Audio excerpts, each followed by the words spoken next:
Picture this. August 1st, 30 before Christ. You are standing on the walls of Alexandria, the greatest city in the ancient world. Behind you, 500,000 people are going about their lives in the markets, the libraries, the temples that have stood for 300 years. In front of you, the horizon is turning red, not from the sunset, from the banners of 80,000 Roman soldiers marching across the desert, led by a man who has already conquered Gaul, crossed the Rubicon, and defeated every army that stood against him. His name is Octavian, and he's coming for one person. Her name is Cleopatra, the seventh Cleopatra.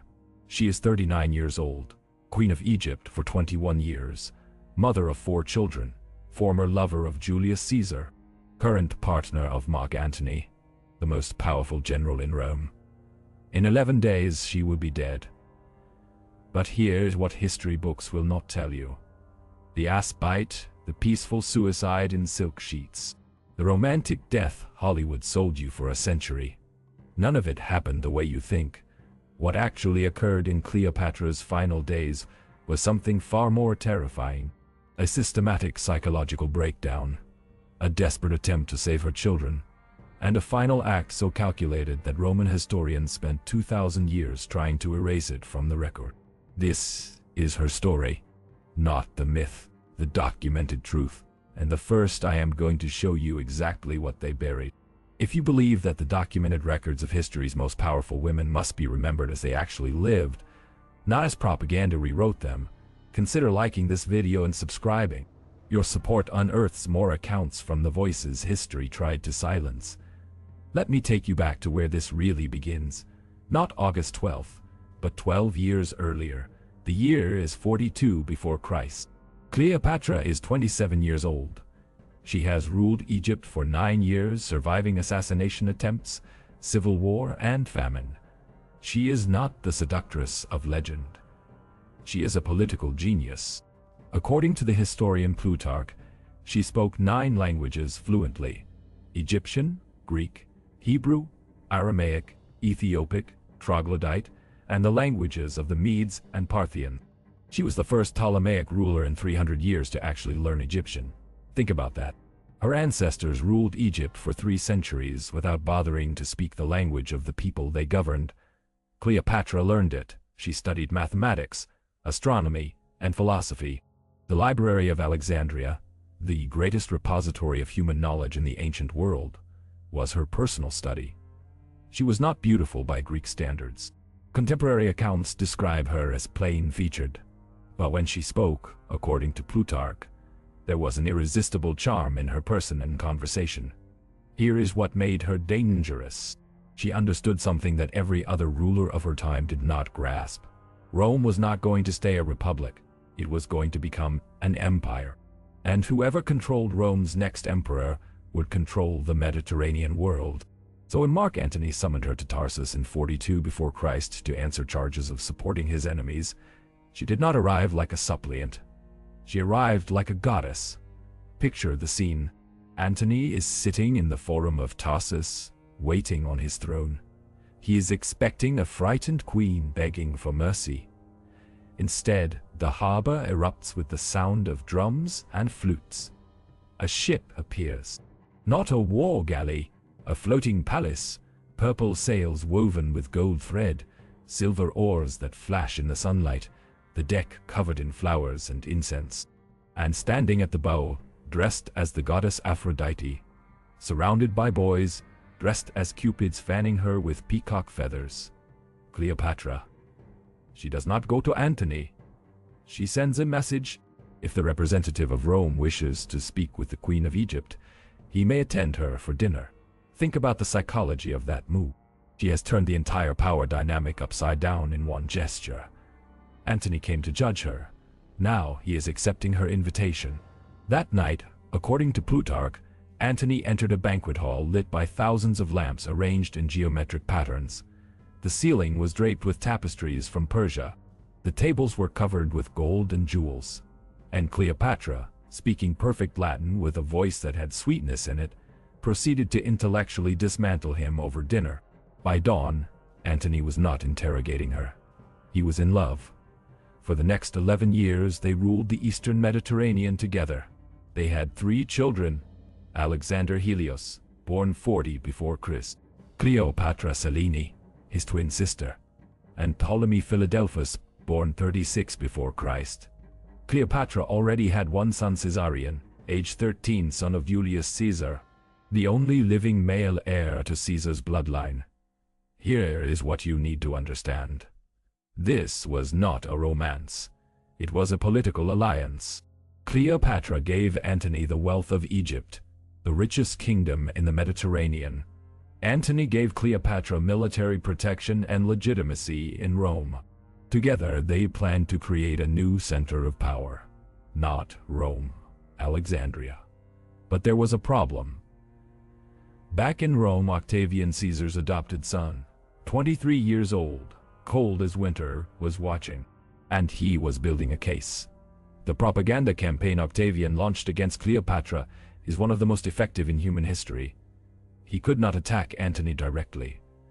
Antony was a Roman hero, a general who had conquered Parthia. So Octavian attacked the foreign queen who had bewitched him. He called her a whore, a seductress, a witch who used Egyptian magic to control Roman minds. He claimed she wanted to rule Rome from Alexandria, to make Romans bow to Egyptian gods. None of it was true, but it worked. By 32 before Christ, Octavian had convinced the Roman Senate to declare war, not on Antony, on Cleopatra. The final confrontation came on September 2nd, 31 before Christ, the Battle of Actium. Off the coast of Greece, Antony and Cleopatra's combined fleet had 500 ships against Octavian's 400. The battle lasted 6 hours, and then something happened that historians still debate.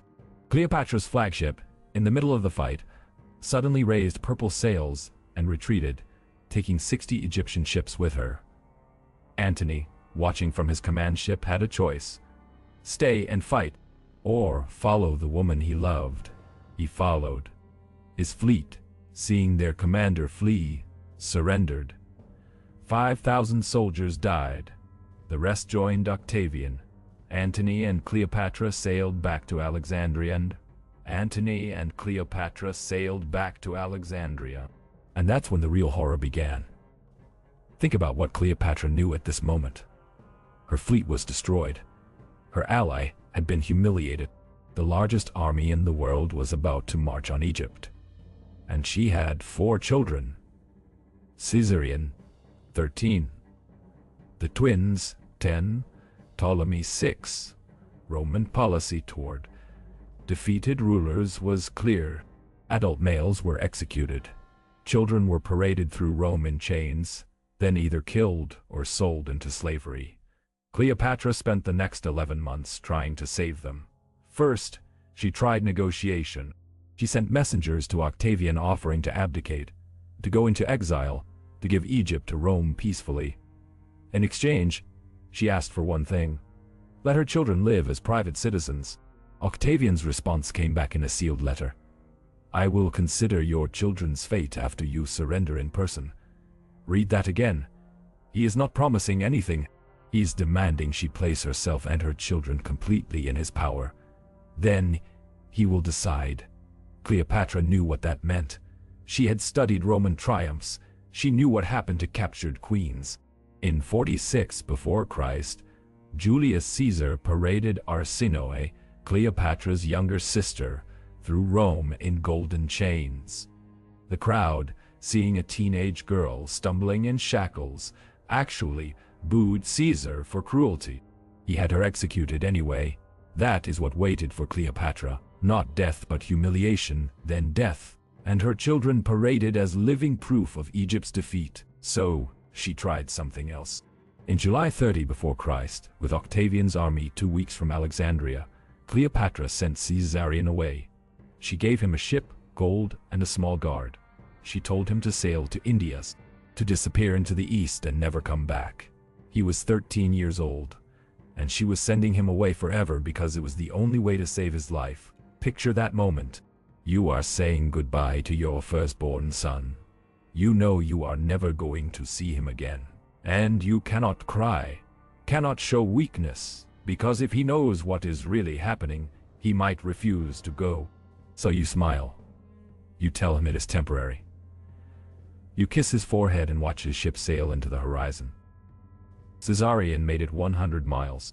Octavian's agents caught him at Paratonium, brought him back to Alexandria, and quietly executed him 3 weeks later. Cleopatra never found out. By August 1st, Octavian's army was visible from the city walls. 80,000 soldiers surrounding Alexandria in a perfect siege formation. Antony, desperate, led a final cavalry charge out of the gates. It was slaughtered. He retreated back to the palace with maybe 200 men left. That is when someone, a slave, a guard, historians are not sure, told him Cleopatra was dead, that she had killed herself in her tomb.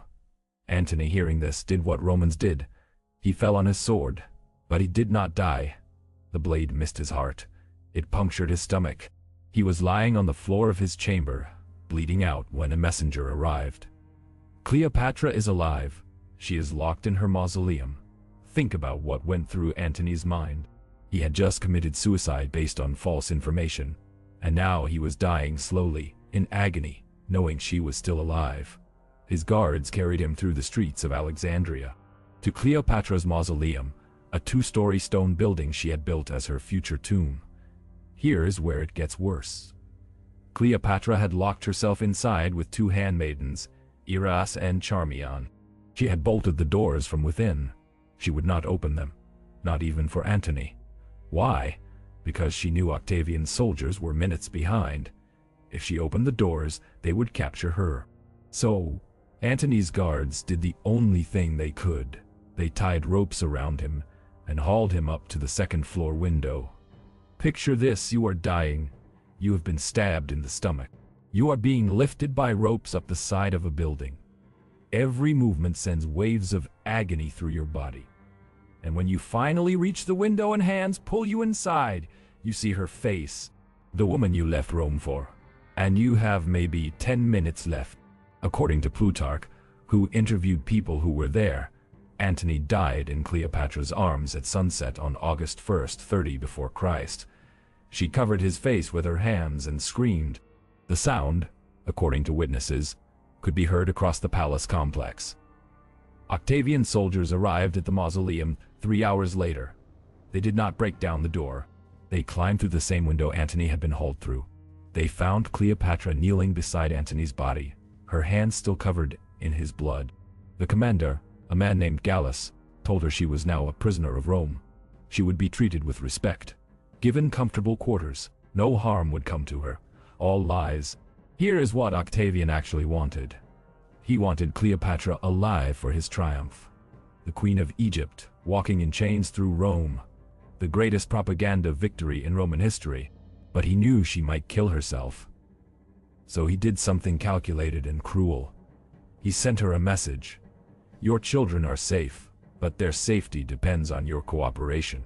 He was holding the twins and little Ptolemy hostage. Cleopatra, hearing this, agreed to leave the mausoleum. She let Octavian's soldiers escort her to house arrest in the palace. And that is where the final act begins. For the next 10 days, Cleopatra was watched constantly. Guards at every door. Servants reporting her every move. She could not eat without someone tasting her food first, could not bathe without a guard watching. She was allowed to see her children once, under supervision, for 1 hour. Imagine that moment. You are sitting with your 3 surviving children. They are 10, and 6 years old. They do not understand why soldiers are watching, why they cannot go home. And you know that Octavian is going to take them to Rome. Chain them, parade them, possibly kill them. But you cannot say anything, cannot cry, because the guards are listening to every word. So you hold them. You tell them everything is going to be fine. You smile. And when the hour is up and they are led away, you watch them disappear down the corridor. That was August 10th. On August 12th, Cleopatra asked permission to visit Antony's tomb. To make offerings, Octavian, Thinking this was a good sign she was accepting her fate, granted it. She went with her two handmaidens, Iras and Charmian, the same women who had been locked in the mausoleum with her. At the tomb, she made libations, poured wine, burned incense, and according to later testimony, she spoke to Antony's spirit.